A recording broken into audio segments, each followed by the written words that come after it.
Hi, this is your host Siri Ben. With us today to give an overview of the evolution of food chain is the biologist Karen. Let's welcome Karen and thank you very much for joining with us here today. Hello Ben and hello everyone. Without further hesitation, let us jump into today's main topic.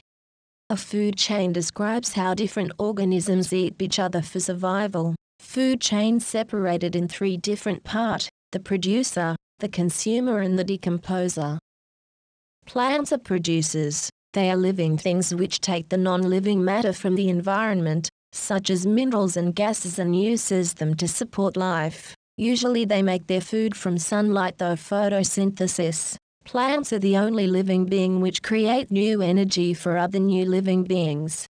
The next level is the consumers. Animals are consumers. This is because they don't produce energy, they just use it up. In here, we can separate consumers into two parts, the herbivores and the carnivores. Herbivores considered as the producer of the carnivores, which herbivores take grass, flowers as their food. This means carnivores are the top predator in the food chain because of their different habitat and behaviors. These behaviors caused them to have the need of herbivores for their food. The final part of the ecosystem is the decomposers. Decomposers are generally bacteria and fungi. They consume dead plants and animals and break them down into nutrients that are released into the soil. These nutrients are used by producers like plants to help them grow, and the cycle begins all over again. Because of the evolution, our surrounding environment, behaviors and adaptations changed. Today, sometimes people think humans are described as the top predator in the food chain ever since people get the knowledge and tools during the evolution.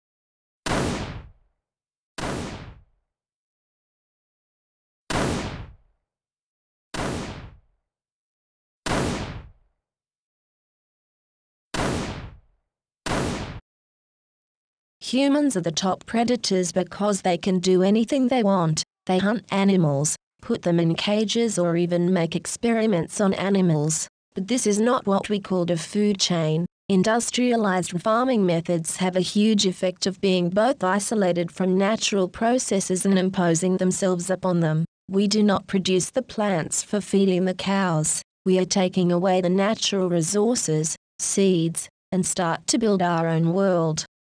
We have factories to do animal injections to make them to grow faster and bigger. This is not what we call a food chain. We are isolated from the natural environment and live in our own world, then think we are the top predator of the food chain. Then, we, ecologists, have a statistical way of calculating a species' trophic level, its level, or rank, in a food chain. On a scale of 1 to 5, with 1 being the score of a primary producer and 5 being a pure apex predator, we found that based on diet, humans score a 2.21, roughly equal to an anchovy or pig. This finding confirmed the common sense that we are omnivores, eating a mix of plants and animals, rather than top-level predators that only consume meat. We are not at the top, but towards the middle. Here is a live performance by Jacqueline Trade called Lush Fighting Animal Test. This performance is set in Lush's Regent Street shop window, where the shop is treated as a displayed laboratory room and the audience is watching the entire progress through the see-through glass window. Jacqueline Trade's performance art is to draw attention to the cruelty of animal testing. The images and the videos were brutal and inhuman. Throughout the entire performance, Jacqueline Trade has been treated like an animal and forced to do a series of animal tests such as force feeding, eye irritancy tests and 2 saline injections.